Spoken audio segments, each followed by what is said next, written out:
Konnichiwa, motherfucker. Hey, are you seriously podcasting alone? Nah, I'm with my... No, I'm with the boys.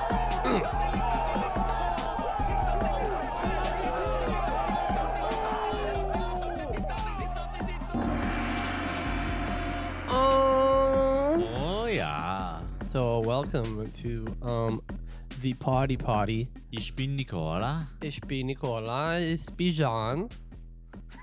Hello. The actual intro, guys. The actual real intro. These boys thought they were coming on a podcast, but really, they were going to have a seat with me, A 12-year-old boy. a 12-year-old boy. No, my name is John, sitting here with... Nicola Serafino. I'm a Jonathan Sirois. Saucy. We are the boys. Welcome to the Boys versus Everything. Hola. Today, we're going to ask ourselves a question. Whatever happened to America's favorite pedophile catcher? I've never once woke up in the morning and said, wow, what happened to my world's favorite pedophile catcher? Maybe I shouldn't have that in the first minute. America's favorite predator hunter. There we go. I think we already lost our episode. The fucking YouTube's gonna take us down in 2 seconds. Did they say I really hate. I find that shit so stupid that you can't say like pedophile. You can't say pedophile? No. Really? No. That's what you got to call It takes you down the algorithm. You can't say sexual assault. But it gets to And the we're point. just All the dumping words out are- words that You we can't say suicide. We're saying all the bannable words right saying- now, but whatever. But like, We're the boys, and we're here to get banned as fast as That's possible. why people on say every like platform. people use like unalive for Unalive. suicide Really? or SA. That's what I was for telling you sexual guys. assault. You But one remember? thing I You don't remember our like- very first podcast? I said you guys. We kept talking about like the stories and stuff, and like some people would go crazy and then unlive themselves, right? And I would be like, guys, stop saying fucking suicide. Like we have to say like I unalive or know. some shit. Unalive. But then like we just kept saying suicide, and eventually I'm just like, well, we're I'm fucking. I'm first just against episode. it. I hate it. Yeah, I don't First like it either. episode, we're canceled. Well, it's like there's YouTubers now who to skirt that for pedophile, they say PDF file. Oh my god. Stupid. That's Okay. So fucking. That's stupid. It's confusing. weird. And you know what? Predators. fucking retarded. Predators are like a really cool thing. It's What? like orcas. Oh, yeah, bro, you a killer you whale. took I this agree. left turn and I you agree almost with got what he's yourself saying. canceled. No, I actually found like a post the other day too. That was really funny. It was like, I hate that pedophiles took over the word predator. Yeah, because like I would like predators- to be called a predator. It's really awesome. Like orcas are awesome. You know, jaguars are cool. It's like A cheetah. imagine like before they had To Catch a Predator, like somebody's gamer tag was like the Predator. Yeah, exactly. And then like he goes on every game, and then just people are just like, you touch children. Well, you ever see that clip where like a kid is actually dressed like the predator, like the Yeah. alien thing, and his dad is recording. He's like, "What are you?" And he's like, "I'm the child predator." And he's like, "Oh, Yeah, I remember that. Adorable, but also fucked up. pretty funny." So yeah, today we're gonna be talking about Chris Hansen. Ooh, It's gonna be a two-parter. This is part one, so we're gonna be following the story of Chris Hansen and the rise and fall of his show To Catch a Predator. or as they used to call him, Too Handsome. Can I have something before we start like fully? Yeah. You guys have watched this show before, right? Like both. Yes. Yeah, extensively actually. I've never seen an episode. It used to be ever. To Catch a Predator, and then right after there'd be 2 episodes of America's Most Wanted. Okay. Oh man, so you were legit on it. I was on. My it. parents used to watch it, but I kind of like it was in and out for me. As I got older, you know, you find out about the show and people re-upload it on YouTube. So my experience was watching it on YouTube. There was this like I don't remember what channel it was, but it would be that channel that would play it. They would play like To Catch a Predator. They play like 1 episode, and then there'd be 2 episodes of Americans Most Wanted. And then if you went right after to Docu-Day, I don't know if you remember that. It's like a Quebec. It's a Quebec TV station where they would play like true crime shows and like weird, like obscure, like police shows, but in French. So, but it would be like they would do like To Catch a Predator again, but it would be in French. But it would be like man. it would be like the dubbed French, Oh, that's which is that's hilarious when fucking you're in horrible. Quebec because it's always the same like 4 voice actors. Yeah. For like especially for that channel, so everybody sounds the exact same as all the other like shows, but it's To Catch a fucking Predator. Fuck yeah. Ah, va prendre ce gars-là, il est un fils de pute. What the fuck is that? Attrape ce salopard. Ce salopard. So yeah, but we're gonna show you a bit of clips from it so you get an idea of what the show is like. Anyways, Yeah. He's coming. Over here.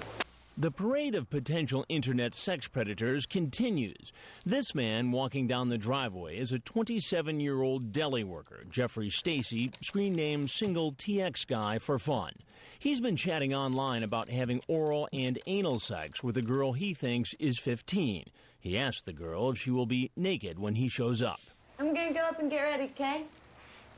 Why does that look like an Wait at the Oliver bar Tree for like jacket? 5 minutes and then follow me up, okay? Okay. When I come out and confront him, Do me a favor and just have a seat right over there on the other side of the bar. How's it going? All right. Did you find a place to park okay? Yeah. What's your plan for tonight? Nothing really. Nothing really. like so many others, he says he wasn't doing anything wrong. You ask her if she's horny. What's wrong with that?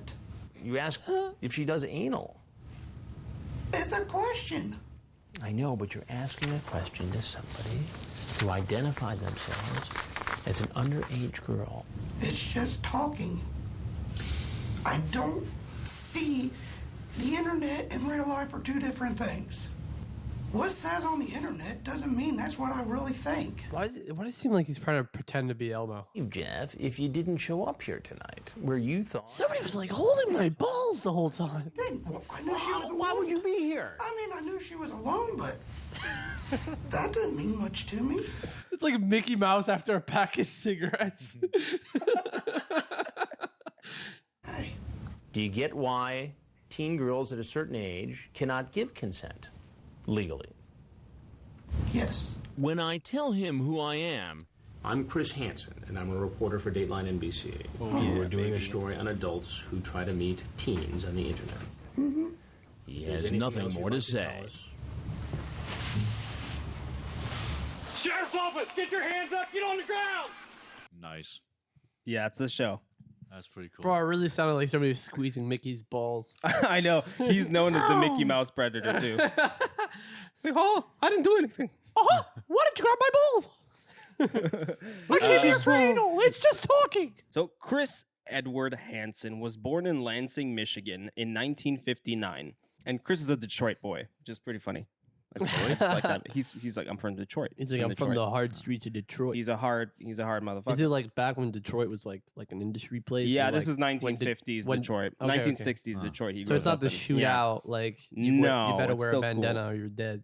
Yeah, no, he's not 8 Mile. Oh God. There isn't much about his parents or his childhood except for the story about how he got into journalism. When Chris is 14, Jimmy Hoffa is kidnapped in a restaurant less than 2 miles away from where Chris lived. So he would ride his bike to the crime scene every day and watch the police, FBI, and reporters all doing their jobs. This is what lit a spark in his eyes for the field of journalism.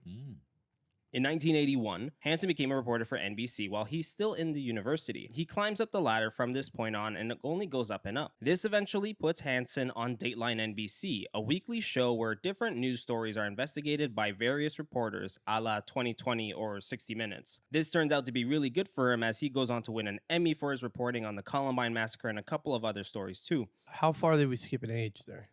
This is just kind of like a general overlaps of his career with NBC. Okay, but he said like I'm he gonna was go- riding his bike to the scene. So he was young? Was very There's young? really not much about him. Like it really just like jumps to like when he was 14, he rides his bike to the crime scene.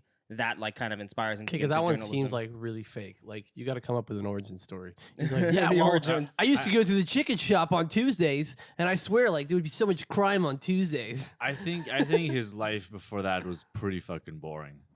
Yeah, And then I he think- became big on Then he TV. became Chris Hansen. right. He was probably doing like The man, metal the work, man. like 8 Mile. It's no. This guy went to school, lived with his parents. Went to Yeah, it's university. that's like really what you find. There's no I found like suburbs in university Detroit. pages just talking about him, and it's pretty much just like when he was 14, he rode his bike to the crime scene of this thing, and now he's a reporter. That's like the jump. So yeah, it Wasn't much else. fucking boring. Yeah, in terms just of early fucking life. smoking pot and shit. Yeah. But in 2004, Hansen found the issue that was going to put his name on the map for years to come, catching online predators. yes. Yes. That's why we're here, buddies. Yes, a sir. predator hunting the predators. He's a predator of predators. He's like the orca. Him with his Yes, animal that's- reference. He just really wants to bring it back to animals. He's like the predator hunting the gazelles.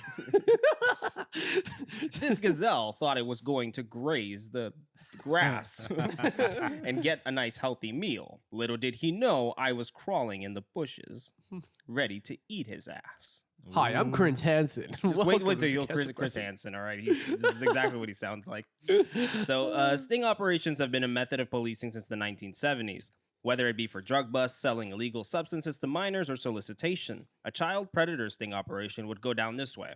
Police infiltrate chat rooms, find somebody expressing an interest in paying or meeting up in person to abuse someone, set up a rendezvous with that person, and boom, that person gets caught. So this is from To Catch a Predator, a book written by Chris Hansen, which I used as one of these sources for this show, but it wasn't all because that's written by Chris Hansen. So it's going to be Chris Hansen's perspective on Very Chris biased. Hansen. Yeah, there's some bias there, but some of it is pretty interesting. It was actually a pretty good handsome book. and strong. It's a weird mix of like 50% of the book is actual behind the scenes stories and stuff like that. And then the other 50% is like cases of child predators that have nothing to do with the show. And it was kind of like, I guess it's just like fear mongering, like just trying to be like, this is why the show was important, guys. Yeah. And also being like, watch out for season 2. So quote, a lot of people had been banging the drum on the issue before Dateline NBC arrived on the scene.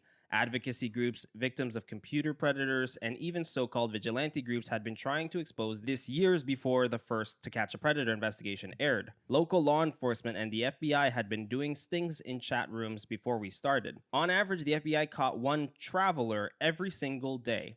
Traveler is the term the Bureau uses for someone who seduces a child online, makes a date, and then travels for the liaison. Wow, the FBI suck at nicknames. Travelers. Bro, you fucking travelers. Like, bro, I'm hitchhiking. You're a traveler, bro. Like, Yeah. Police and sheriff's departments around the country have made occasional headlines about the teacher, businessman, or clergyman caught in one of their stings. Oh, shit. You think you guys can come up with a cooler nickname for predators? I think Traveler's cool. You like Traveler? I'd be like diddlers. No, but I mean, because it can't be too obvious. You make it like Dune. You make it a hunter-seeker. Ooh. But then it's still like too much predatorial. If it's a traveler, it's just like, what could that be? Call them cruisers. think? Ooh, a cruiser's nice. Right? But I think that's a gay thing.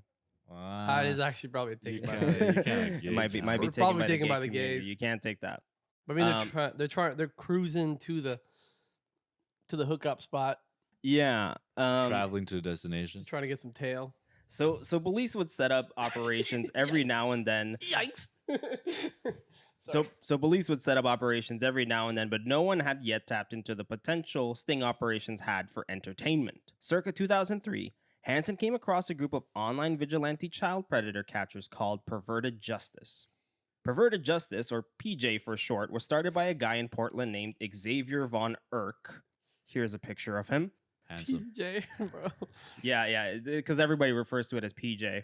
That's fucking hilarious. There isn't much I could find about Eric's early life except that he was originally born Philip John Eade, and he changed his name after he and his mother fled from his alcoholic father to live on their own. He took the surname of his maternal grandfather, Erk, and added the Von. He just looks It like sounds cool. Xavier He Von thinks he's Erck. like Dr. Doom. he does sound He's like a, Victor Von Doom. I swear, as soon as you put Vaughn in between somebody, like I saw somebody, when I was working at the airport, that had a name like that. Like it had a Vaughn. Is in it the middle. German? And I Yes. I felt it was so badass. Like I had to tell, but it was like an Indian girl. Oh, It was. I was like, that's so like out of pocket. She has Like, a German dad. somewhere. it was so. It was so weird. But by the way, that guy looks like a predator. I don't know if you want to see what Kinda, we're, yeah. if you want to Perverted see what we're Justice- looking at. There's the visuals. in The name description. Perverted Justice is a weird ass name. It is. Because it does. Yeah. I don't think it says what they wanted to be No, saying. it does No, not. it totally means something. It Completely sounds like opposite. the justice is you being like something perverted happening to you. Yeah. They come like they're gonna fondle you. We're doing perverted justice to you. Yeah, I don't know. It's like, hey, because you did this, like we do some freaky shit to you, bro. So Erk and his mother shuffled from place to place over 13 times due to their financial struggles. Growing up, his meals would mostly consist of ramen noodles. He really likes Pez and soda too. What the? Yeah, he blogged about it. Like he made What a fun! He's like a 6-year-old. Because he had a blog and he would blog about like, oh my god, Pez is amazing. Like he has a whole Maybe entry that's why on he that. was so good at catching predators. What is because Pez? he sounds like a Pez, 6-year-old. you know, the little candy that comes out of the head. Okay. Okay. Yeah. Not that Little good. toy. No, it's He. That's probably why he was so good at catching predators. Is because he sounds like a 7-year-old when he's Yeah. talking about himself. his bed would be quote perpetually unmade. Xavier also spent years trying to track down his father over child support payments his mother never received. This would cause Irk to develop a quote low opinion of men. On himself. I don't. Yeah. He also ran a blog called Evil Vigilante between 2004 and 2010, where he posted all of his thoughts. So here's from He's Evil really Vigilante. bad at names. Evil Vigilante. Evil Vigilante. Yeah, it's very cringe. So here it is. I figured I'd write about my social life. I have none. The lack of a social life is very surprise. yeah. The lack of a social life is very relieving on a stress level. Friends are a pain in the ass. Typically, relationships more so. Think of how many. Someone with no friends. Yeah. Says a man that's gonna become a fucking pedophile.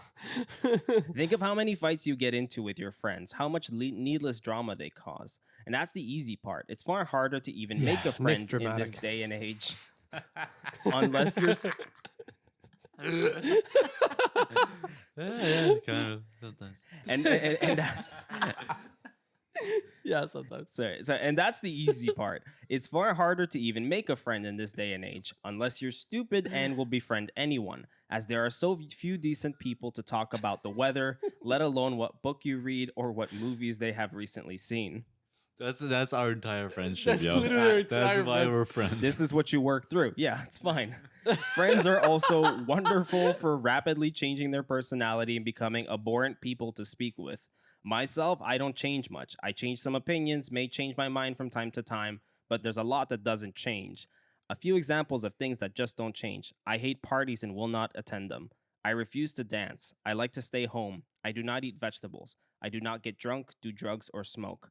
I do not speak with strangers in public settings. I do not flirt with strangers or ask people out on dates in general. Now that's a man who can't party. I'm just saying. I'm the most fucking boring person at a party. Ew. I like to argue. like somebody we know. I mean, what?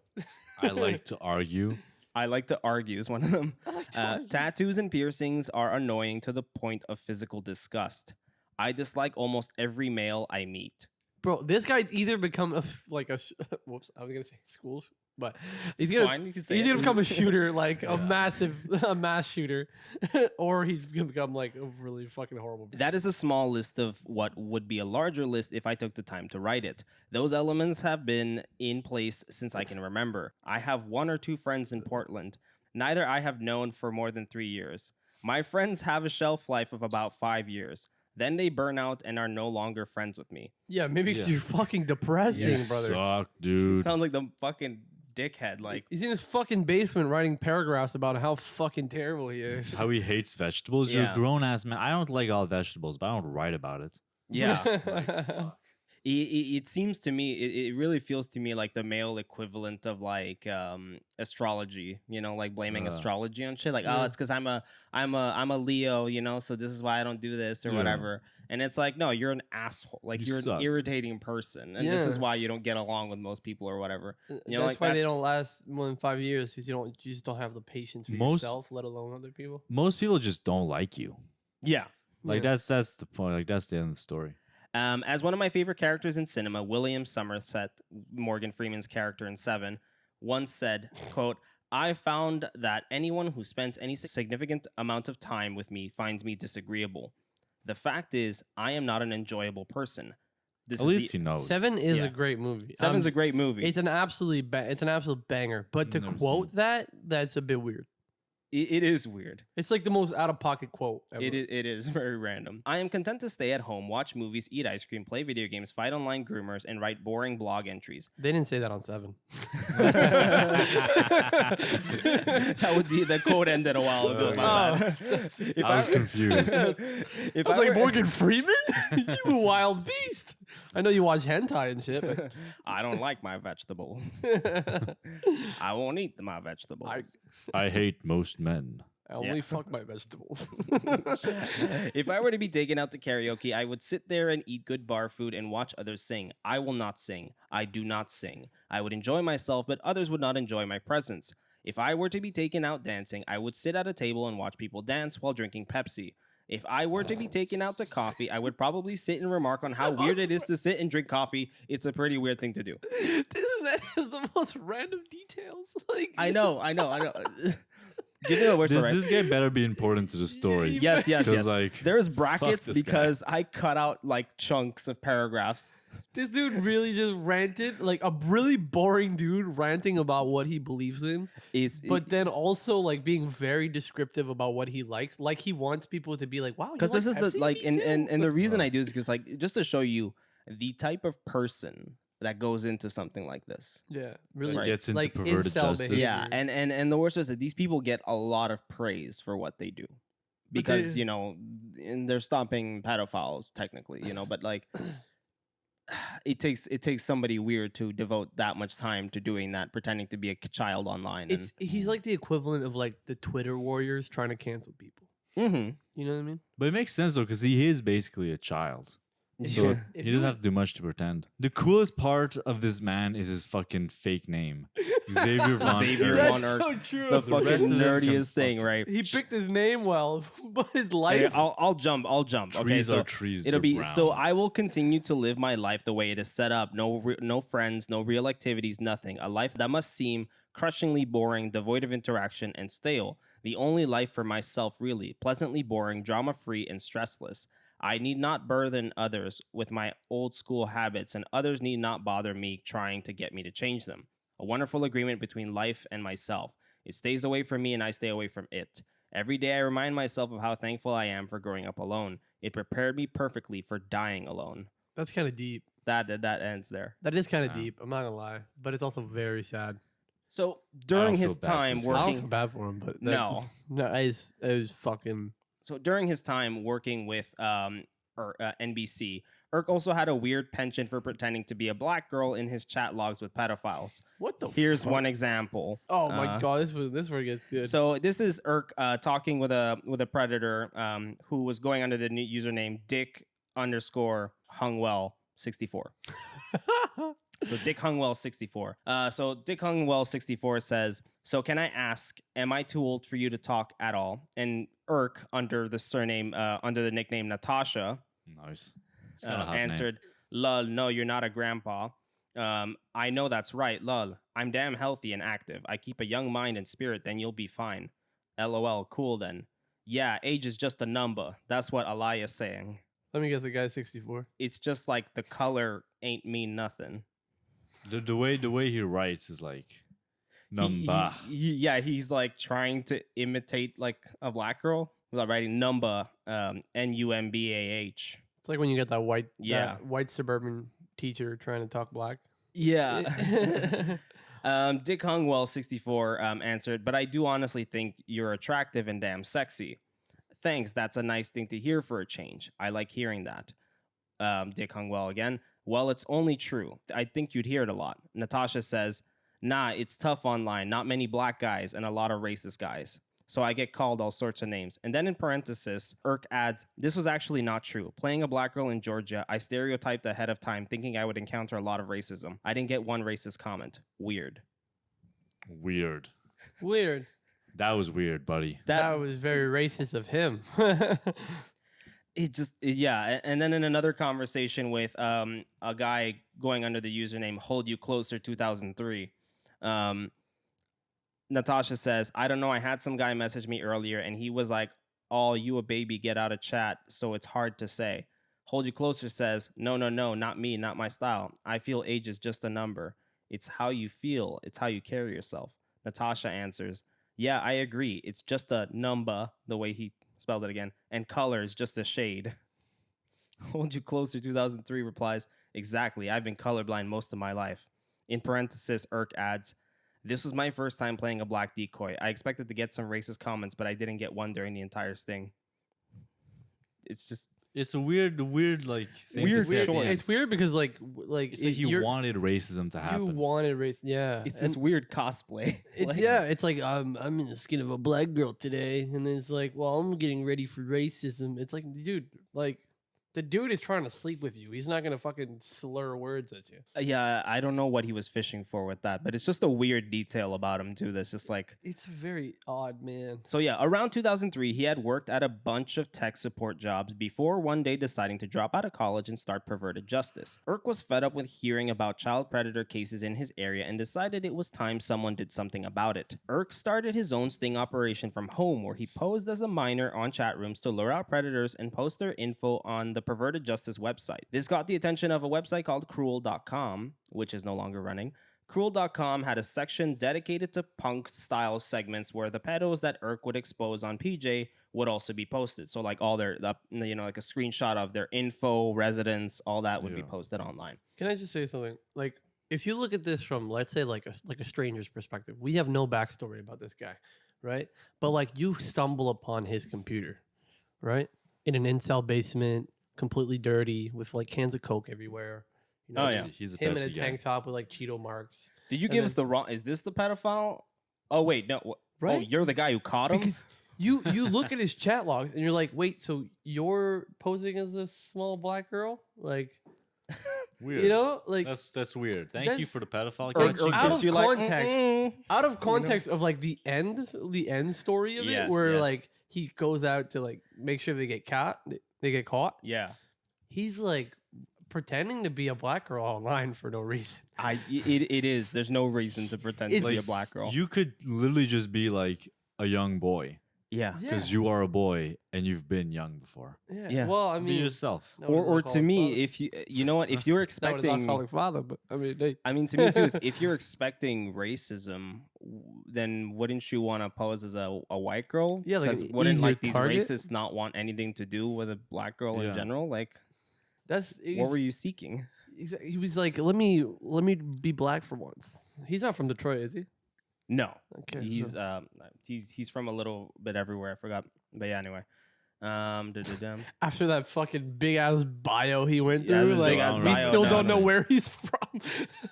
I know he doesn't like vegetables. He doesn't like fucking vegetables. That is what I know. And Pepsi, he likes Pepsi, He loves Pepsi. and he Of must live course, in, they all love Pepsi. he must live in Quebec. They always love Pepsi. That's the Pepsi demographic. It's their drug. Yeah. Yeah. That's yeah, why I so- like Pepsi so much. I like being a young black girl online. God. So this caught the attention of Or this is why I like being a young black girl online, because I like Pepsi. what the fuck? What the Ju- fuck does that have to do with anything? John doesn't work at the airport. He spends all day pretending to be a black woman. He's a black girl online. What's your black girl name? Huh? What's your black girl name? Latish. All right, let's move it on. Yeah. There's nothing here. This caught the attention of Dennis Kerr, aka. Okay. Latish Cosby. Shut the fuck up. Oh yeah, shout out to our guest Bill Cosby who's on the wall. John's only Bill Cosby record is guesting on the pod today. Prize He's possession. not allowed my to God. speak. I can play it for you guys. Though. No. So this caught the attention On of the Patreon. Shut the fuck up. I had to do it one more time. It was This caught the attention of Dennis Kerr, aka Frag, a 38-year-old who ran a company that trained employees at using computer programs. Kerr was very interested in getting involved with PJ, so he got in contact and they got into business together. These guys then started a nationwide network of online predator catchers. They eventually recruited Del Harvey, a young woman in her 20s who Hansen praises for her ability to mask her voice and appearance to sound and resemble a prepubescent boy. Ah. Yeah. Wait. So there's a room full of men, and they pick the only woman to sound like a boy. Well, You're yeah, a because teenage boy. It's like, like the person who voices Bart Simpson is a woman. And the one who voices Naruto. And the one who voices 'Cause Timmy from Fairly Odd Parents. And she's hot. Prepubescent. So they have little voices. I'm gonna have to Google something. Tara Strong. She's hot. Tara Strong. Look it on up, my look it up. phone. Yeah, you'll look up Tara Strong. I'm gonna continue describing. Yeah. Put No. a picture up for the peoples. So shout out to Tara Strong. God bless. Still hot. Tara She also voices Harley Quinn. Tara Strong. Yeah, in the cartoons. Toxic. Anyways, Nice. yeah, She cute. she cute. Yeah. Tara, You got good taste, man. I told you.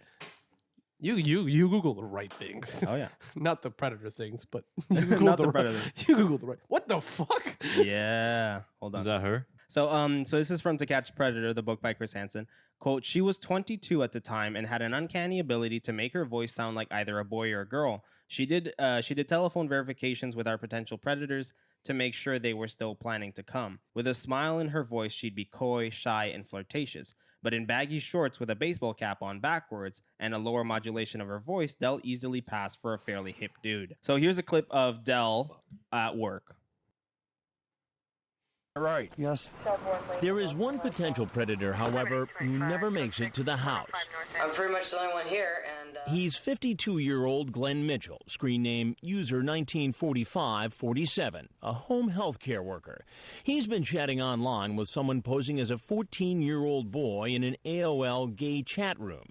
5 minutes into the chat, Mitchell says, "You want to meet sometime?" The decoy says he's home alone, and they make a date. Then the man calls to get directions. You know what? Just call me when you get to Greenville, and I'll direct you in if you want. Dell from Perverted Justice plays the part of the young boy on the phone. You guys, swear to God, I'll answer the phone whenever you call. I'm gonna make And sure based on his chat log, there's no doubt why this man is driving from Indianapolis almost 2 hours to meet a teen. I want to do stuff with you, if you want to. Come over. I and kiss guys, tongue kiss at that. You called and asked for And he Jeffrey. continues his sexual solicitation on the phone. He wants to engage in sex acts repeatedly. He wants to treat the boy like his main woman. He wants to take care of the boy. And he thinks you're a 14-year-old boy. Correct. And amazingly, There you go, Mitchell that's her tells with the a hat. decoy he's met teenagers before. I meet a kid from Cincy. He was 16. We and kiss. Not really interested in that. He admitted on the phone with me that he'd already had sex with a 15-year-old boy. He said that he really enjoyed younger men in general. But as he gets close to the house, he gets lost. I'm just curious as to where the hell you are. What exit are you at? Yeah, where the fuck are you, bro? My dick's waiting here to get sucked, bro. Come on. He finds himself driving the wrong way down a highway. When Mitchell gets pulled over by a police officer, he calls Dell, I really want to see you, dude. who he thinks is a teenager. There's a cop following you? We don't want to spook him. Frag from Perverted Justice alerts the sheriff's men staked out across the street about what's happening.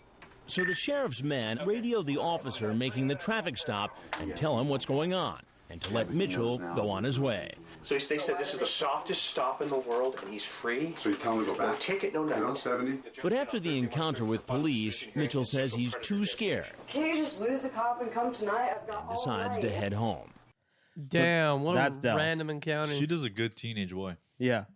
It's really funny. There's a lot of clips where she's like, she's got the baseball cap on and she's walking out like in a hoodie to see them and shit. Damn. Yeah. There's like one clip where a dude spots her, turns around, and she's like, "Where are you going, bro?" She like runs out like. Because she does have that face where it's like, if she hides her feminine things, she really does look like a dude, like a younger She dude. does, yeah. She puts a baseball cap on. It works for her.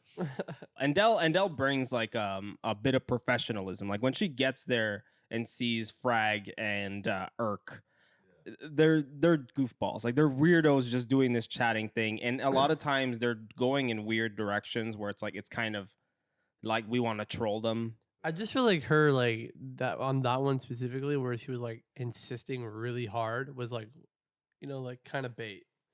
You know what I mean? Like We're gonna talk about that. yeah, We where are gonna talk where about she goes that. like too far. Like how do you say like a 14-year-old boy wouldn't be like, "Yo, come over!" Like, come on, bro. Just What the ditch fuck? the cops. Like I only have all night. Like, But actually, teenage boys are pretty emotional like that sometimes. yeah, but like, no, Come on, bro. I thought you were coming to suck my dick. Yeah, Fuck. it was like, fuck, man. What do you when you said I want to blank and blank you? What do you think he said? I want to play Monopoly and do Legos. Dude, I was gonna say Yahtzee. I'm gonna play Yahtzee. We think alike. Good John. So the work of perverted justice is not widely accepted by law enforcement at first. Here's from To Catch a Predator by Chris Hansen. PJ has been criticized for tactics that some have called overly aggressive.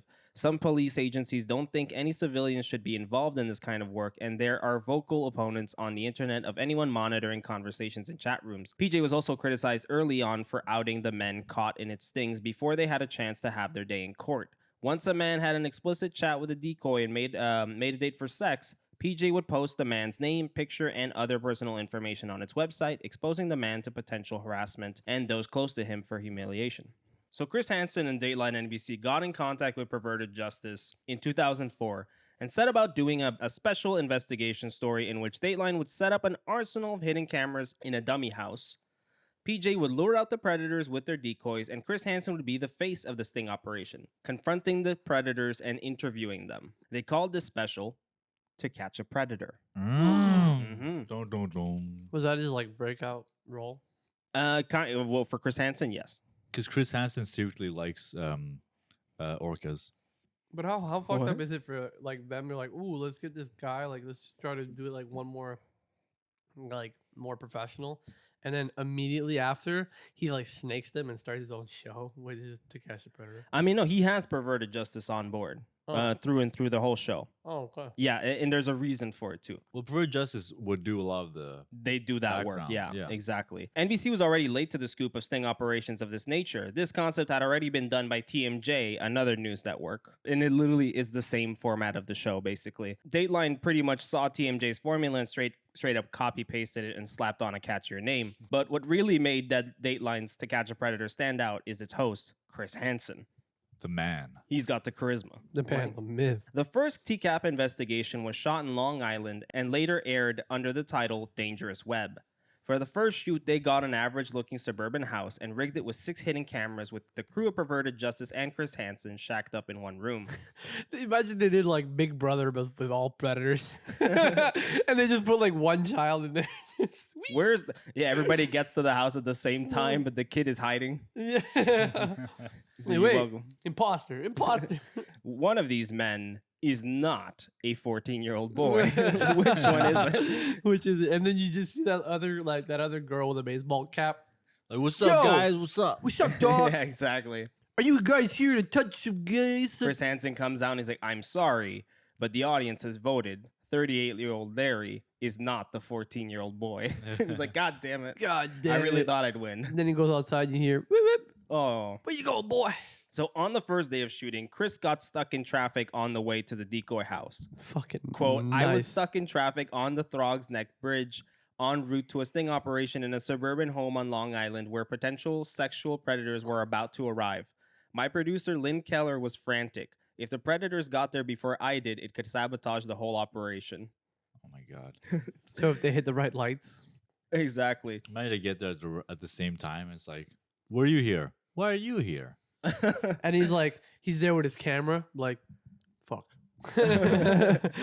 On top of going into his first investigation like this, Hansen was also worried that... Did you say Cranston? Yeah, I was going to say Cranston. That's hilarious. Hansen was also worried that no one would show up, that the predators would sniff out a trap and turn away. NBC was putting a lot of money on the line, like in the 100,000 mark. Oh, damn. Which is big back in the day. Needless to say, Hansen needed these pedophiles to come through for him. So would he get like more than one pedophile a night? Like what's... We'll get into it. After 2.5 days, they ended up catching 18 would-be predators. Yeah. But it was not a cakewalk either. These investigations entailed being shacked up in a room over long hours, often going up until the early hours of the morning. Not to mention the fact that it was so disorganized that oftentimes Chris and his producer would be shuffling through different transcripts because they would print out the chat logs. So Chris and his producer would be shuffling through different transcripts as the predators were walking through the door. And this would often result in Chris confronting a guy and reading out the wrong transcript. Going back and forth multiple times until they got the right username and transcripts. So like he admits himself, like, yes, the first episode, sometimes I would come out and be like, are you, Big Dick 66? And he's like, no. I was like, oh, wait, hold on. Let me come back. Are you this one? No. Are you this one? Yes. Oh, okay, good. We can start. They cut this out of the show, obviously, but it's pretty fucking funny. The first whole season is just that. Like, how long does the guy have to sit through this? Like, are you gonna get my username already? Like, we'll just you got me. These Like, guys are so unprofessional. Like, you got me. I cannot believe this. Can't believe you gave me an appointment and you're not adhering to the appointment. Should I just cuff myself? What a way to make point? you feel so unspecial too. It's not even set up for you. There's like, no, we're doing like 10 other guys today. He's like, yeah, you're not the only one we got. I'm like, oh man, I thought it was. There would also be moments where they double booked predators, and one predator would be in the kitchen with Chris while another one was pulling up to the driveway. So Chris would have to rush the predator with him into a hiding spot to evade being made out by Predator B. Chris is such a whore. Like the guy literally like he's like shuffling side chicks. Like you gotta get out of here. He's like shuffling like side chicks. Exactly. He's probably reading out the wrong script, and then he's like, "Oh, we'll do this after. Go in the closet." But so he just did like a season in 2 days, basically. Yeah. Fuck. It's pretty good. Yeah, it's pretty nice. Bro, 100K, bro. Shit, I'd fucking in his pocket. Money. On a cameraman's birthday, the crew decided to surprise him by having a guy posing as a predator come to the house with a cake. When Chris confronted him and told the cameras to come out, the entire camera crew would shifted towards the camera guy and sang happy birthday. Aww. But the celebration was short-lived because in the middle of their song, an actual predator pulled up to the location, forcing everybody to scatter back into position. Imagine they made you know what would be the best way to save money? You tell the predator, it is my birthday. Come here and do some anal with me or some shit. Whoa. And then you got the guy pulling up with a cake. And then you're like, we'll take that. Happy birthday. Oh my God. Yeah, And you then tell you're like, the go in the predator to kitchen. make the message and everything. Yeah. Oh, that's cool. Yeah, right. That's pretty cake. good. You get him to pay for it. You get him for everything. Oh, And then man. you just take the cake. You do the birthday party for the cameraman. And then you're like, are you like, big then dick This 69? 14-year-old girl asked me to make a cake out to Gary. I don't know why. But then you're destroying evidence. Huh? Then you destroy evidence. That when is you true. eat it. You're destroying evidence. But what, him making the cake? It has nothing Yeah, beneficial. bringing the cake is a- evidence. Actually, this goes into something, but it is true, though.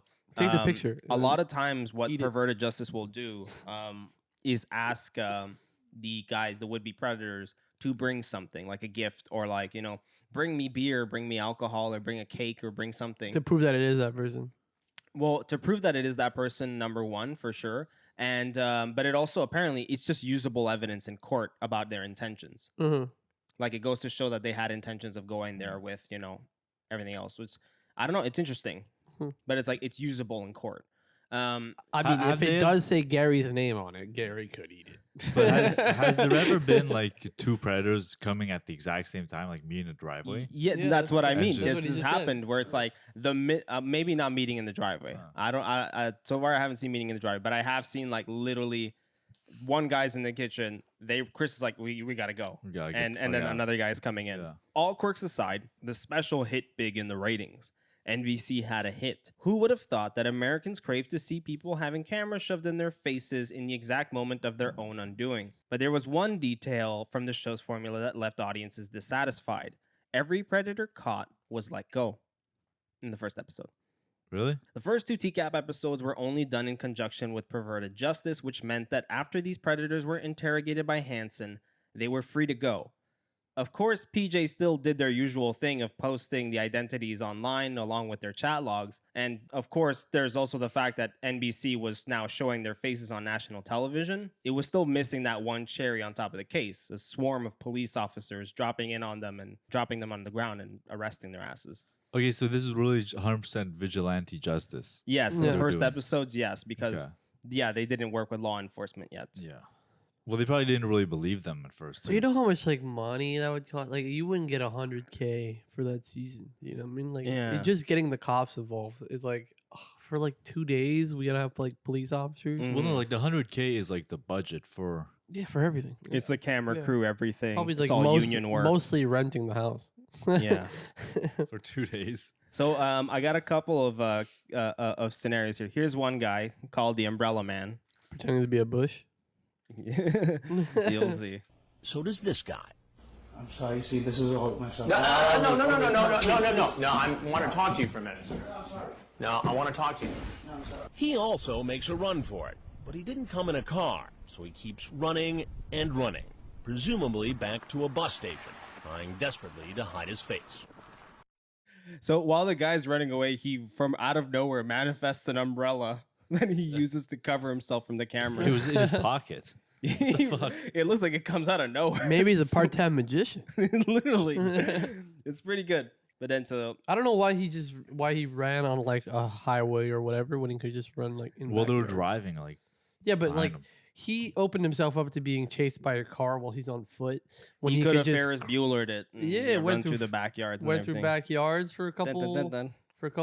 backyards, you know. Yeah. We're in the backyards for a couple backyards. For a couple backyards, and then You need the then you can run measurements. to the street or just walk. But even worse here, take the case of John Kennelly, whose appearance was cut out of the second investigation, but was later aired under an unseen footage special episode. Kennelly was posing as a high school teacher in an online chat room when he approached one of the perverted justice decoys, pretending to be a young teenage boy. In the lead up to the sting, the decoy from PJ told Kennelly that it would be really hot if Kennelly came in just underpants. Kennelly said, "I don't wear underpants," to which the decoy responded, "Come in as you are." Whoa. Now, the crew threw it out there, but they weren't expecting Kennelly to actually go through with it. They were wrong. Where did Pulled he up to the undress? crib with no pants on. He undressed like in the driveway. Which is pretty funny because you just gotta imagine, be like, "Oh fuck, he's doing it, bro! Yeah. Oh shit!" Like they're Like, just in no way. Can we even air this on TV? No fucking way. This is a Kennelly's a long time mad ago too. dog. You couldn't have naked people on TV. So this is him walking in naked.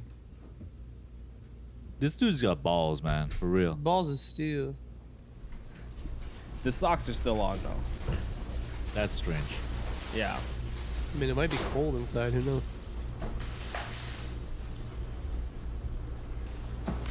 He brought like some sort of thing for the decoy.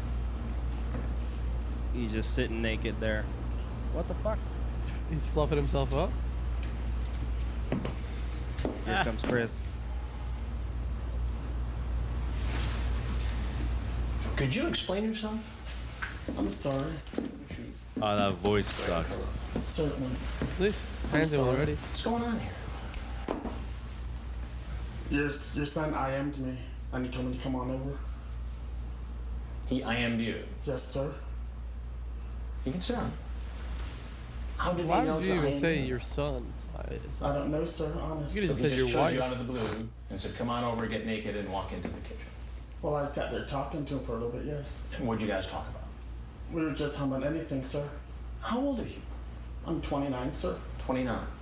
And what do you do for a living? I drive a school bus. You drive a school bus. He's like Yes, sir. 40. And you thought it was appropriate to He's a walk predator into the driving a home- school bus. Guys, watch the fuck out Dude, if I would look like that when I was 29, and Yes. talk like that. please. Take me out of my misery. Start drinking Pepsi at the club. of a 14-year-old boy who you thought was alone, buck naked. What was your plan? Naked. I don't know, sir. Really put emphasis on that. What's your full name? John Kennelly, And you're a school bus driver or a teacher? teacher. You're a teacher. I'm gonna need to see some ID. Oh shit, Dell is there. I left that at home, sir. I'm sorry. I'd like to see School some bus ID. teacher. Turned out later that he was neither a teacher nor a bus driver. In fact, he was unemployed and had been for some time. What kind of conduct is this for a high school teacher? None, sir. I've never done this before. You're gonna tell me you've never done this before? No, sir. So you just woke up this morning and said, "I'm going to get involved in an internet conversation with a 14-year-old boy. I'm gonna go to his house, strip naked, and walk in with a 12-pack of beer." This was just something you thunk up today. No, sir. I'm gonna talk to him about it online. Do you see how this looks, John? Yes, sir. Let me just see the driver's license. I'll do it. I'm sorry, sir. Well, sorry, doesn't cut it. What would have happened? What would have happened, John, if I wasn't here? I probably would have chickened out, sir. Chickened out. Chickened out. Your butt naked. Why that is hard for me to believe. John, your balls are hanging out. Straight, bi, or gay? John, He says gay. your balls are on my I just stool. don't tell anyone. You say sweet. I won't, I promise. You say you are so effing hot, bro. I want to be your boyfriend if you will have me. I'm serious. I was just chatting. I was just... Chatting? You're sitting in this kitchen naked. John. John, what the fuck? Why are you looking at me, John? There's two Johns here. You're more likely to do something like this. Me? Not even close. I'm too cautious. It would have to be Asian. Don't say that. Like, anyway, John is one of the guys who was let go and is allowed to walk away from this. Oh my gosh. All right. That's fucking hilarious. But that's And not the reason John's he's now sitting in his living room with We us. just call him Canelli, please. Canelli? John Canoli? Calling him John is really weird. So when we're both Johns. here's the thing, right? What's really funny, and what Canelli is one of the reasons why they get law enforcement involved, okay? Because this is why, right? This is the second part of the episode. Later in the episode, this happens. Wait a minute, so let me get this straight. So they're talking about a meeting? Nobody has ever gone through what that man went through when he got to this house. But now this is just amazing. This guy leaves our house, shirtless, holding most of his clothes. And less than 24 hours later, there he is in a chat room trying to make a date with another young teenage boy. We couldn't believe it, but it was the same screen name, same everything. He got caught again So the decoy by made a them. date. What a fucking, like, okay, forget the circumstances, but that's a pimp behavior. Move into position, he walks out of the restaurant, and we're there waiting for him. I remember exactly what I said. I have been in television for 24 years. I just came to get something to eat. And I have very seldom been at a loss for words. Sir, I just came to But get something I to don't eat. even know what to ask you first. I just wanted a Big Mac. I just came to get something to eat. John, we've been through this before. What are you doing? I've got the chat log again. You're chatting up another 13-year-old kid, and you're going to meet him here at McDonald's. You identify yourself. You call yourself Shane this time. You ask him a series of personal sexual questions. Is that appropriate talk to be having with someone you think is a 13-year-old boy? No. Last night, you walked into a home naked, hoping to meet a 13-year-old boy. Literally 24 hours. So you were sorry. It was the first time you'd ever done it. You admitted it was wrong. Yes, I did. You left. Yes, I did, sir. And within 24 hours, you're back on the internet chatting up another 13-year-old kid. What can I say? What is going on? Catch me once. What do you have to say? Shame on me. Catch me twice. Shame on you. Well, you should say something, don't you think? I mean, what are we to think you're going Did to they do let him next? go? Last night. So it is funny because you know what? That's a good saying, John. Catch a predator once, shame on the predator. Catch the same predator twice, shame on the catch predator. Because yes, they did let him go. No, what the fuck?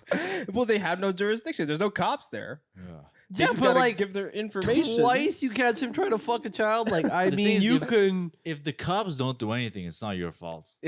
Yeah, but it's like you know, it's been 24 hours. You could call a cop at this point. It's yeah.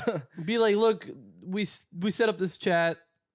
There are going to be cameras around, but can you arrest this dude? I think this now is a mainstream way to catch predators, though.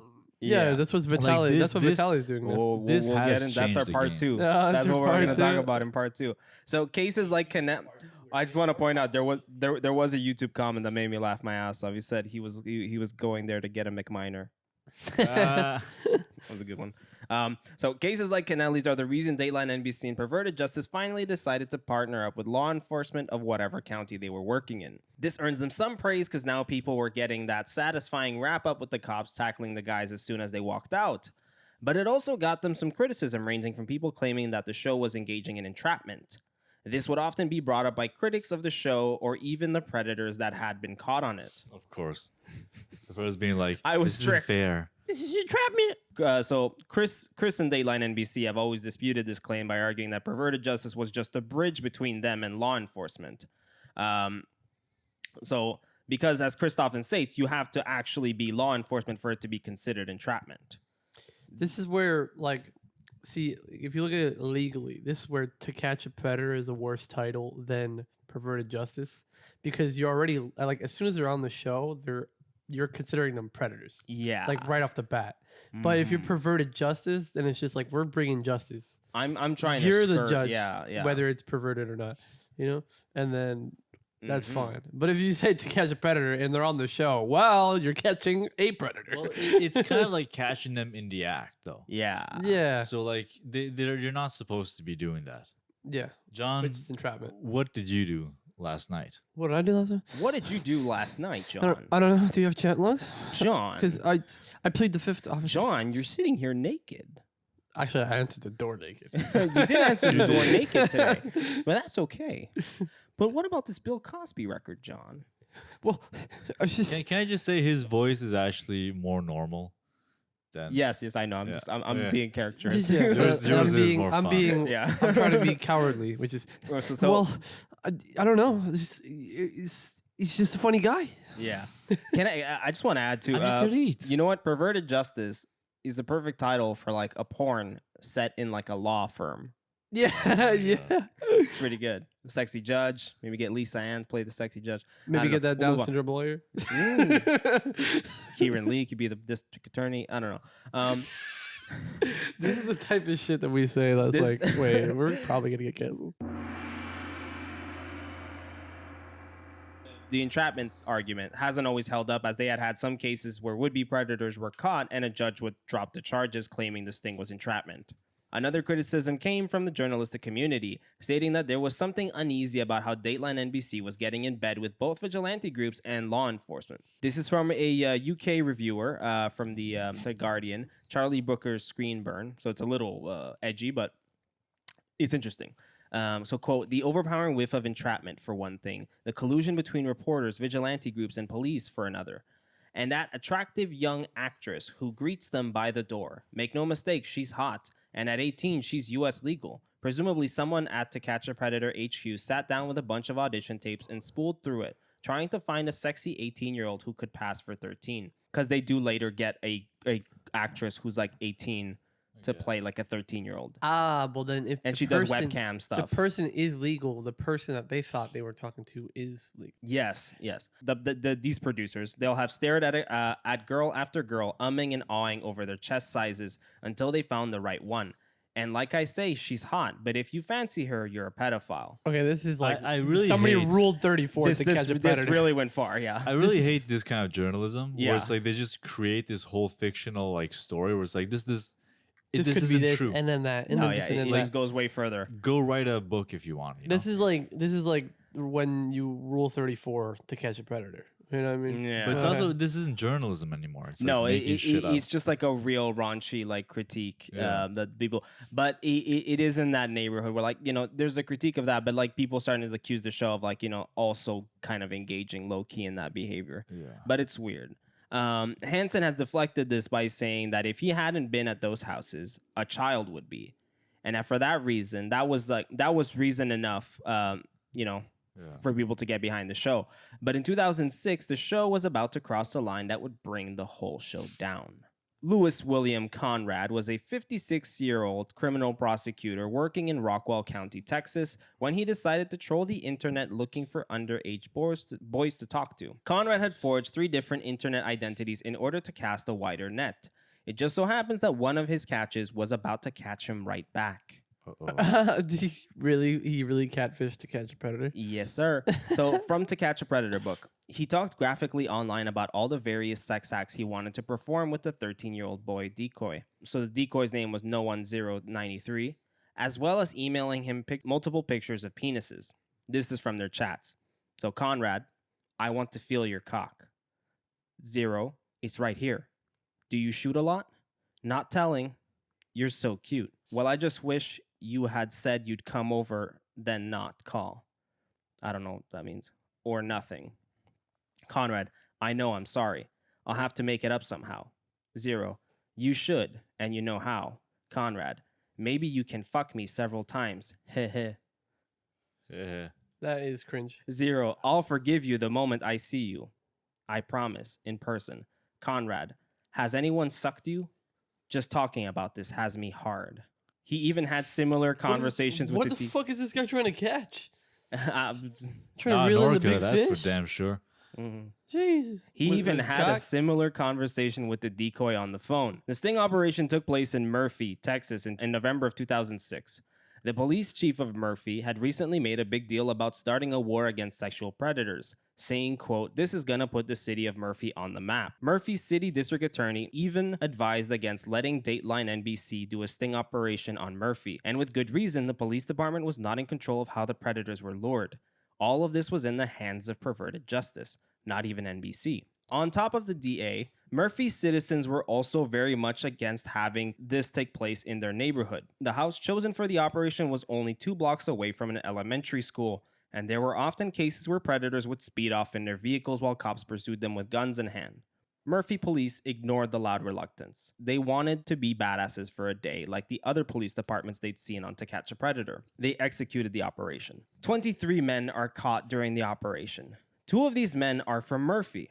But there's one man who does not show up to the bait house, Bill Conrad. It seemed as though he got spooked, or maybe he was all talk and no action. So here's a clip from that episode. What a coward. Oh, and you're gonna see the boy who was hired. There's an actor who was hired to bait Bill as well. Yeah. So you're gonna see him. He's kind of funny. 26-year-old Louis William Conrad Jr. is a prosecutor in a neighboring county. Whatever you'd like to do. He's been chatting on the phone with an actor hired by Dateline and online with a decoy from Perverted Justice. And there's little doubt about what's on his mind. He sent penis pictures. Frag from Perverted Justice alerts police. He got pretty sexual on the phone and it's recorded. We're chatting with him right now. I'd like to if you let me. The phone number he gave us traced to his home phone. Using the screen name InExcess00, the 56-year-old chats with a boy who says he's 13. The prosecutor pretends to be a 19-year-old college student, sending these pictures of a young man who looks like a model. The decoy acts suspicious. You're hot and in college. You can get all the guys you want. Why me? To me, you're hot. Why? I like younger. Really? Like for boyfriend or just sex? Both. Later, the prosecutor sends pornography to the decoy. Is that your Yes. It looks huge. Please don't trade it, Luke, okay? No, I swear. Yeah. Wow, is that your cock? Wow, is that your cock? The readers for Dateline are really They're funny. fucking weird. They're dude. so bad. It's like that. It's what makes the show pretty funny, too.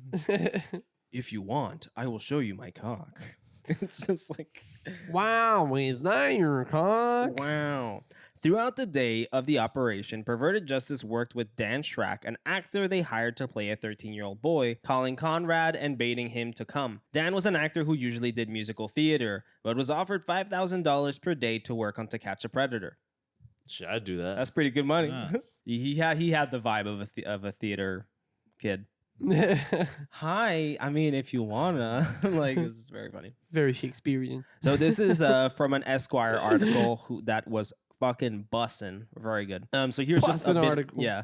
So this is just like one of their conversations here. Did you leave yet? No. This is Conrad. You didn't. Sorry. So did you leave yet? No. You didn't leave yet? No. Are you gonna come or not? Dan Schrack drenched the last line with all the petulance and neediness he could muster. So the final syllable stretched out like taffy and leapt at least an octave in pitch. Are you gonna come or not? Like that, you know?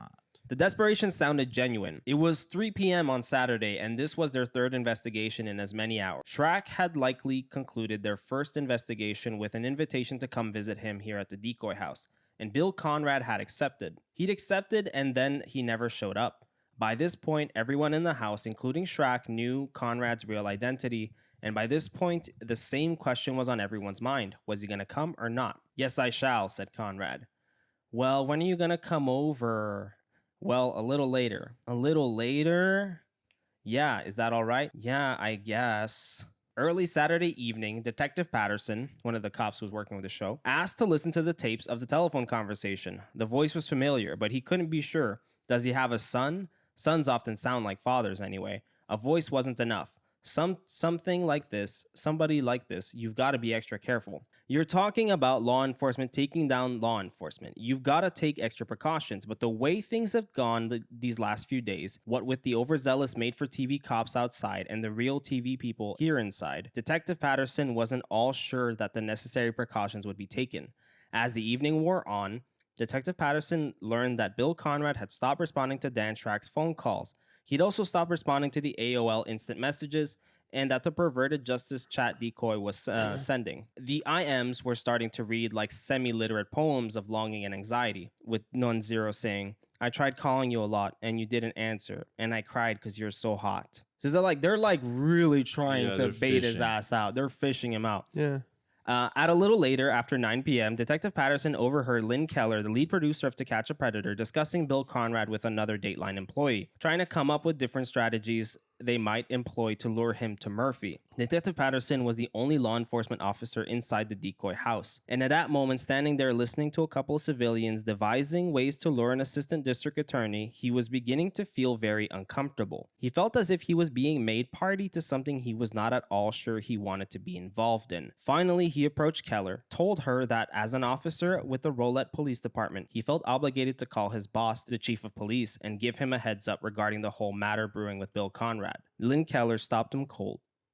"You're working for Dateline now," she said. Oh, no. That's fucked up. You're always a cop. So Cops work for the cops. That's really fucked up to say. So you're not a cop anymore? Conrad never showed up. Nevertheless, Murphy police determined that the conversation between Conrad and the decoy was enough to convict him in the state of Texas. TCAP tried to arrange a meeting with Conrad, but he did not show up to that meeting. So the TCAP crew thought of a perfect finale for their Murphy episode. Conrad being arrested in his own home, showing that nobody gets away from To Catch a Predator. But you can't do that shit. They got a warrant for his arrest the next day on November 5th, 2006. Dateline NBC showed up to Conrad's house with cameras and police officers at 8:30 in the morning. Why would you do such a risky thing to a district attorney? Which is stupid. Well, I mean, it looks like it's panning out, though. It's When not going to. when police knock at his door, Conrad does not answer. After a while, officers start peering through windows. This was when one officer claims to have seen Conrad in a room with a laptop before quickly darting away from sight. Police took this as a sign that Conrad was destroying evidence, which could be considered as probable cause for forceful entry. By 3 p.m., a SWAT team arrives. So here are images of that. They're really not bright. With fucking guns and everything. Yeah, they're really not bright. The police start banging on the door, not to get Bill's attention, but to bust the door down. All the while, Dateline NBC is filming everything. Allegedly, in one instance, Hansen is heard saying, "This would make great television." Oh my God. Are they not filming for television? They are filming. Yeah. The officers bring the door down. They walk into Conrad's home. Conrad is standing in the hallway waiting for them, holding a .380 Browning handgun. Police raise their guns, ready for a standoff, but Conrad assures them, saying, "Don't worry, guys. I won't hurt you." Conrad raises the gun, pressing it to his temple, and he pulls the trigger. Oh my. Outside, the camera crew hears a pop, unaware that this pop would bring forth the end of To Catch a Predator. So it's going to end so well for them, right, Nico? I mean, they weren't wrong. You know what I'm saying? Like, even if this went to court, it would be very iffy. Because not only, like, he didn't fall through with it or anything like that, you know, there's nothing like that. They literally went to his house. But, like, not only that, but, like, now they made him, like, they... It also goes to, like, would he have ever went through with it? Yeah, or was he just, like, playing, like, role-playing, too? To have demons like that and to not go through with it, like, means something, you know what I'm saying? Like, I mean, one of them had a fetish of sometimes being a 13-year-old black girl, like... Sometimes I want to, like, steal shit, and I don't. And, But you know... steal shit all the time. Stop saying that.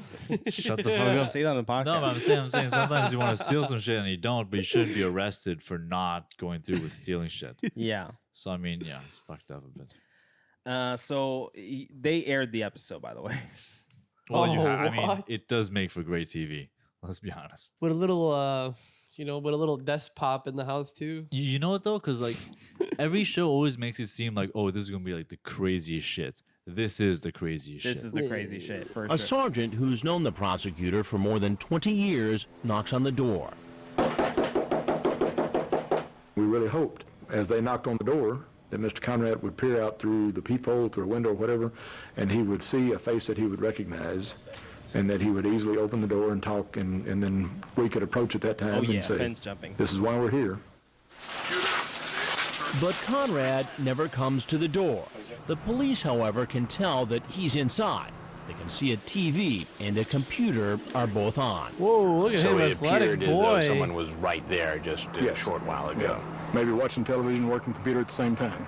Since police suspect he's inside, refusing to answer the door, the Terrell police call for backup. We're on the phone now calling the TAC team out to get them in line. Okay. We're apparently going to have a little bit of waiting period because, you put together the tactical team. The police wait outside Conrad's home about 45 minutes until the tactical team arrives. The tactical team ain't very punctual. There's still no sign of Conrad. The officers line up in formation and head to the back of the house. Fucking army, basically. Then we hear a faint crack as the officers force their way in.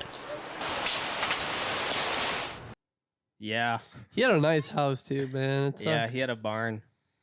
Pretty dope house. Nice little barn. I don't like the colors that much, but yeah. Well, I mean, colors is changeable. The land and all that. I mean, no one's gonna notice the mess. Nobody's gonna notice the mess with inside. those colors. But that just means the house is cheaper. Our state. Sorry, man. I'm a businessman at heart. Are you looking for some new real estate? We are, man. Yeah. We look on the Spooky police real estate. website, the auctions. On the dead people places. Oh yeah. Nothing a little fucking Mr. Clean can't fix. So here's from Esquire again. By the way, I just want to shout out to Esquire for that article because it was written by Luke Dietrich or whatever. That was his name. But the article title is one of the most badass like thuggin' article titles I've ever like read for something like this. It says that tonight on Dateline, this man will die. Damn. That's the title. It's pretty damn cold. Damn. It's pretty good. So here's from that article. Chris Hansen outlines the scenario he prefers to a crew member. Quote, well, I mean, there's going to be some controversy, Hansen says. So it's better that he did it as they were coming in, as opposed to the noise of approaching emergency vehicles swallows the rest of his words. Damn. Spooky. So we don't know. Bro, imagine you kick down the door and you drop that line. Yeah. Tonight on Dateline, this motherfucker gets lit up. Yo. In the aftermath of Conrad's suicide, Murphy Police and Dateline found itself in hot water. Conrad's sister sues NBC for $105 million. Which is equivalent to $154 million today. Sheesh. Which ends up getting settled out of court. When Murphy's judge and prosecutors look at the compiled evidence from the sting operations, they deem a lot of it to be invalid and skirting the lines of entrapment. 16 of the cases were not prosecutable due to the fact that the defendants were from other counties. To put it into perspective, law enforcement working with a group like Perverted Justice is a defense attorney's dream. When evidence provided by a vigilante organization is used in a court of law, that organization is going to be held to the standards of government organizations. And more often than not, these groups fail to meet the standards of thorough government organizations, which in turn helps defendants make better cases for entrapment or tampering with evidence. Yeah, because it's the chain of custody of it. Like everything you do sucks. Yeah. And also less provable because it's not like you're fucking filming everything. You're only filming what you want to film. So to make matters even worse, Perverted Justice refuses to give up all their chat logs, claiming they had gotten lost. And Dateline does the same with some of the footage. Wow. Okay. There's some sketchy shit there. It's like you go to court. Let's say you go for like a traffic infraction, right? Or something like that. You get into a car accident. Then you go to court and then you're like, well, this is like my edited footage. And you're like, but you can't see the unedited footage. And it's like, so what did you cut out? Yeah, what'd you cut out? You know? It's just like, but it's weird because clearly this man did do something, right? Because he wouldn't have killed himself. So he clearly like did talk to this kid. That or also he's a criminal prosecutor. So he's probably just worried of also getting into the system. If, he goes to prison, even because like this just solicitation, this is enough. Solicitation will put you in prison. Yeah. It could put you in prison for like up to 2 years or something. Also, you lose all your job. You lose your credibility like on the spot. But as soon as you're accused for something like that, even if you did it or didn't do it, the immediate assumption of every human is you did it first. They had a rabbi they caught early on in the show who I think his name was like David Kay or something like that. He was sent to prison. It was funny because like in prison they love to catch a predator. They watch that shit Oh, shit, all really? the time. Damn. And then one day, his episode is running, and people start like, "What the fuck? Isn't it this guy?" Wow. And people put 2 and 2 together, and he becomes like the prison bitch. And they get him. He doesn't die, but he does get harassed and bullied, and he becomes like the prison bitch. 2 options if you're a fucking pedophile. They either kill you right away or they make you the bitch the whole time. He was made the bitch. He was made the and bitch. I think that goes into it because not only is this guy gonna be going to prison for that, but also he's also a criminal prosecutor. That is double no-nos. Yeah, that is double That is double the no-nos. He's in jail with people he put in jail. Exactly. I've Unless heard they send of him to another county. I've heard of a story. But even then, when they find out you were one of those, they don't give a fuck. I've heard of a story. It's very grim. If you don't want to hear it, just skip like 30 seconds or a minute, okay? But there was a guy that like was put in jail for raping like an infant. Okay. And he no bullshit didn't last 30 minutes in jail. Yeah, they killed and him they right shanked away. him 128 times or something like that. Like That's what they it was do. like the whole jail just shanked him. Like Yeah. before he even reached like he reached his cell, like first break, dead. Well, a lot of these people, they either have kids or like the reason they are criminals is because things like this happen to them and their Yeah. family. Like a lot of these people come from broken homes. that Yeah, are like in they jail. still have Yeah. respect. Like they like it's not like they'll do like those crimes like around like kids or infants or shit like that. But like then people who prey on that shit, they fucking hate that shit with a passion. Yeah. You know? So the prosecution ends up dropping the charges for all 23 predators caught in the Murphy sting operation, including one suspect who dropped a baggie of cocaine while trying to evade police. That is the luckiest motherfucker. You're right. Months after the incident, Dateline aired the episode, and the footage they had of Bill Conrad's suicide is shown on national television. This gets mixed reactions. Some people saying they'd rather a predator shoot themselves than molest a 13-year-old boy. Others call out the network's greedy sensationalism. What's up with all the bills in these It's like, been the same bill. accusations? It's been the same bill. I know, but like there's Bill. Oh, no, there's no. another Bill. There's multiple Yeah, you're bills that right. are going through the same problems in life. ABC's 2020 does a report on that episode of To Catch a Predator in which the Murphy police throw Dateline NBC under the bus. It's kind of funny. So hear that clip at? Oh my god. Oh yeah, these are the cops. Yeah. It looks fucking hilarious. Police detectives Sam Love and Walt Weiss Sam Love. played a big role in He the looks like he's operation. sweating the Did you whole intend to time. have sex with her? Both men were seen on the program interrogating suspects. At times, they say, following directions from the Dateline producers. They said, you know, when you have a guy sitting there, keep him facing you, try to keep him from covering his face up. Love and Weiss have since quit the force in disgust and have come forward to reveal how they say Dateline's production requirements, including officers wearing hidden TV cameras to get shots like this, became more important than proper police procedure. By God, when they wanted the camera in place, it was there. When they wanted certain things carried out that made it easier for them to put the television show together, by God, that problem was addressed. But the criminal cases were secondary. 2 more days. There was nothing wrong with having a sting operation in Murphy. There's nothing wrong with putting a child sexual predator behind bars. But you can't do it sloppily. You can't do it recklessly. There's Hey, something. hey, how he talks. They got a goober vibe about them, though. Yo, they look for like real. goofballs. It's like Dumb Really and do. Dumber type vibe. It's like, okay, if all of this was wrong, why didn't you like say anything? You know You're what they the feel law like? enforcement. Why? How does this network have this much authority over you? You know what they feel like? Who's They that feel like Hitchcock and Scully from Brooklyn Ah, Nine-Nine. They they do. do, exactly They it. fucking do. That's a perfect assessment. Yes. They're like, oh, this was terrible, but like 'Cause they this- paid me well while I was there, but then they stopped paying me. Because this shit to me is really them just like, well, we know we had nothing to do with that. But like, yo, these guys were 100%, we're going to look so badass on television. They probably Yeah. just didn't have face for TV and they got moved. And even the district attorney was calling them out, called out the cops involved in, the one who called the SWAT thing. Yeah. They said it was like the dumbest, most bumbling cop move to do. Because it was super inappropriate and not necessary, and the reason they did it too was because He would look they cooler had on they had TV. fucked up one like earlier that month, or they didn't like they didn't act fast enough, and like a murder happened, Okay. and so He was like, they were just trying to cover their tracks and, well, they were trying to get their reputation back. Yeah, but the motherfucker with the tag team, you didn't need a fucking tag team. You don't need a tag team. It's one guy. Yeah, and then you waited 45 fucking minutes while the guy destroys evidence. Like, you're fucking stupid. Well, and this is the thing. We don't know if he was destroying evidence. This was just what they said. Yeah, but like, regardless, it's Yes. the assumption. If your immediate assumption was that he will be destroying evidence, that's why you need a tag team, then why you go for the tag team? You should be going in immediately. You know what I mean? Unless you're voiding a warrant by just breaking in. You should just become a cop, man. Huh? You should just become a cop. I'm just saying he's stupid. In Murphy, they don't do it right. So advertisers end up pulling out of NBC, not wanting to be associated with such a controversy. To Catch a Predator gets canceled. Oh no. There is one thing that's also funny is they were talking shit about, by God, if they wanted a camera, there's gonna be a camera. Yeah, like, yeah. But they're saying like we have a body cam.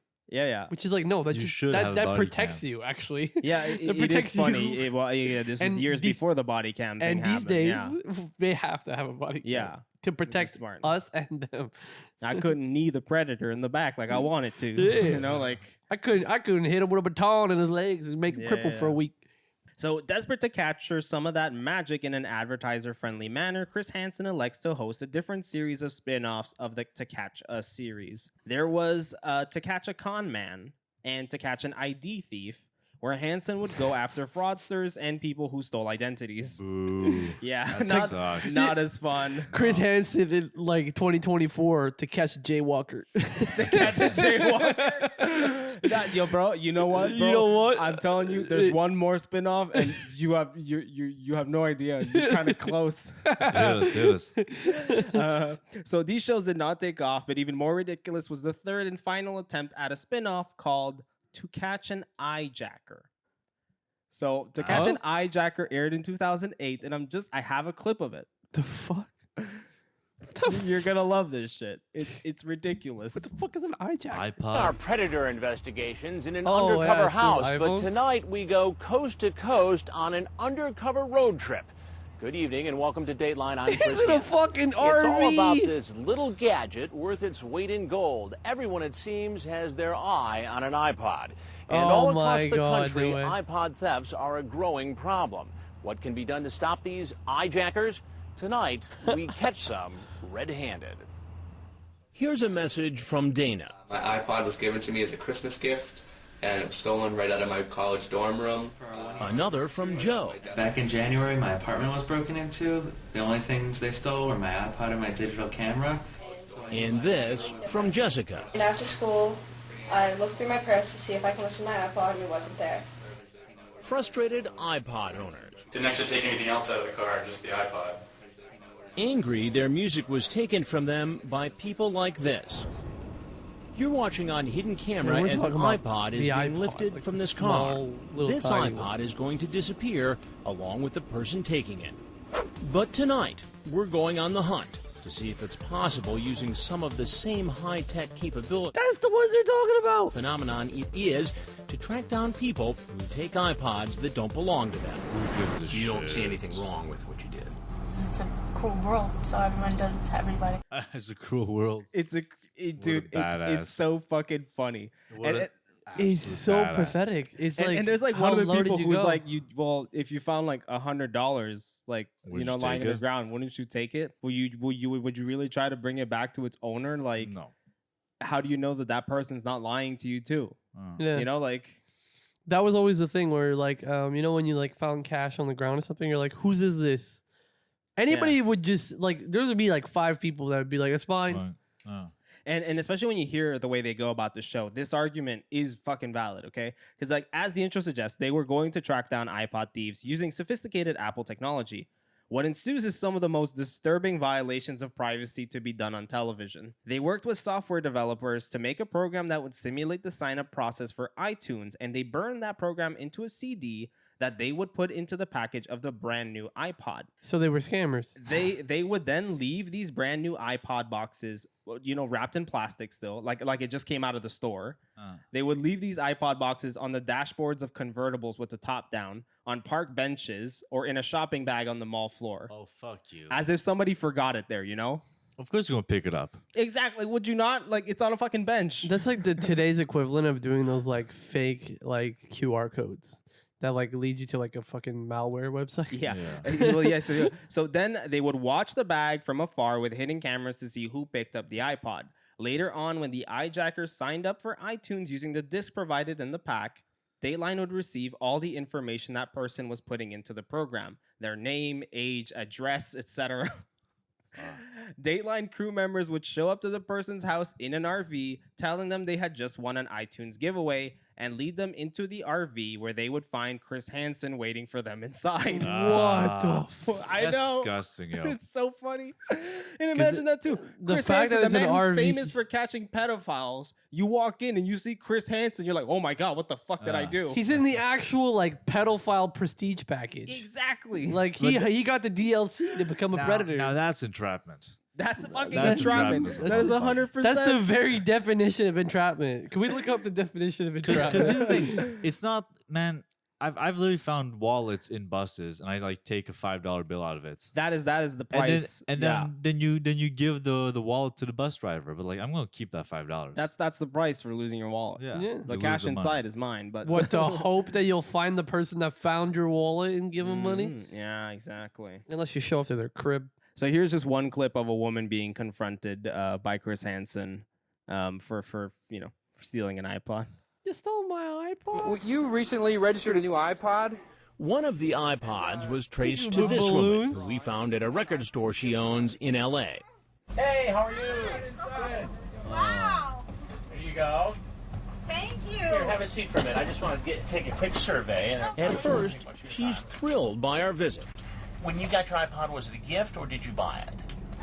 It was a gift. And was it from a family member or a Yes, friend? family. Member.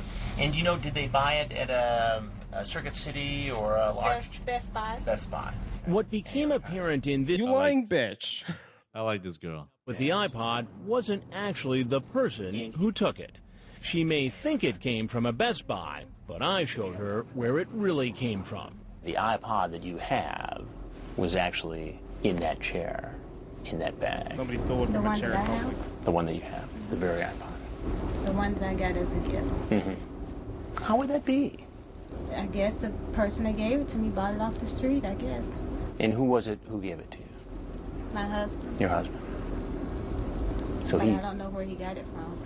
got it. Now, I'm not saying you did anything wrong here. Poor Or husband. he did anything. But there are a couple things that you need to know. And one is that I'm Chris Hansen with Dateline NBC. Right. And we're doing a story on stolen iPods. I am shocked. I'm shocked. Really shocked. The husband like was trying to do something romantic, and he just fucked it all up. I know. On her way out the door, she gives us back the iTunes gift card. I take it. Are you sure? Yeah. That's just mine.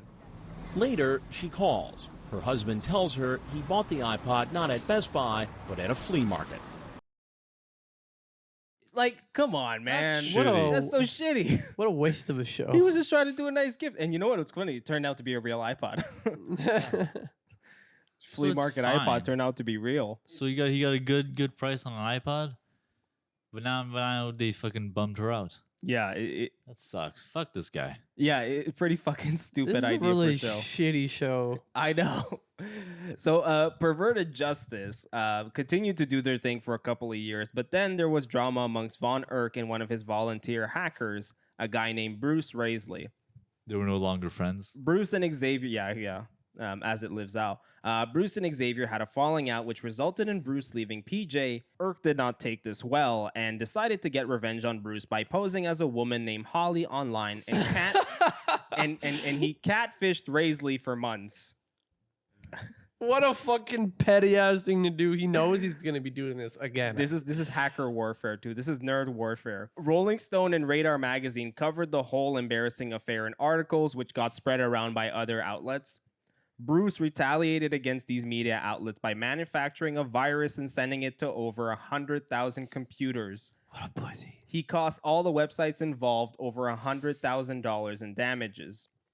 Raisley was sentenced to 3 years of supervised release and ordered to pay $90,386 in restitution. When nerds get mad at each other. Oh my god. In 2013, 52-year-old Chris Hansen was caught having an affair with a 30-year-old intern at the station. Good for him. He is fired from NBC. Good for you, man. He continues to do investigative journalism here and there, but as much as his reports are engaging and important, they do not put him in the spotlight the way To Catch a Predator did.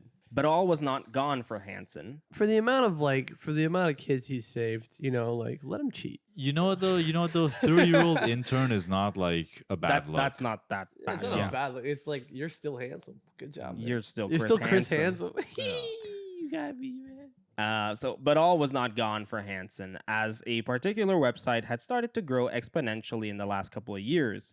And it would become a platform in which Hansen could maybe once again ask predators to have a seat.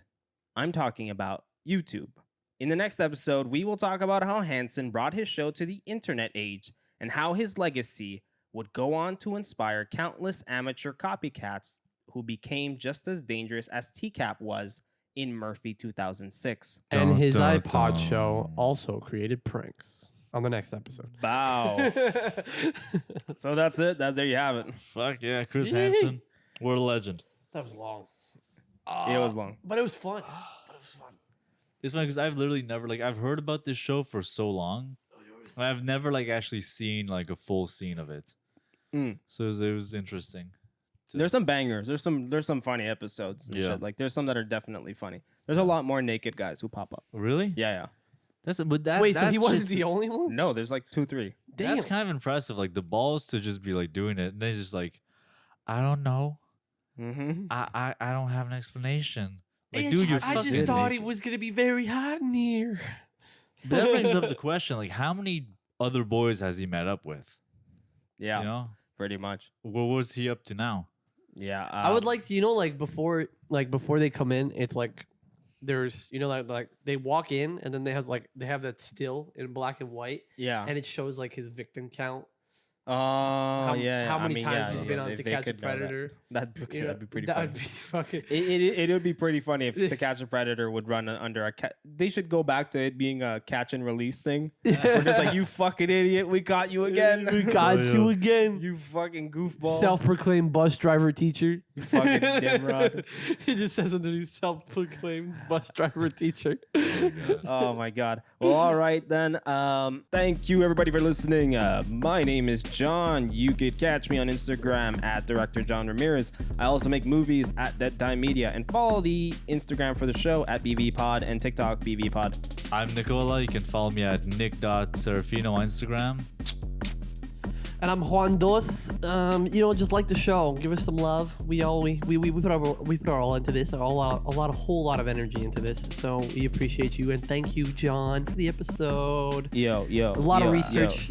And fucking hilarious. And especially the next one's gonna be hilarious. Dude. September's the month of pedos, baby. Yeah, baby. All right, take Y'all care. Have a good day. Bye bye. Love you. I just want to get something to eat. I just want to get something to eat.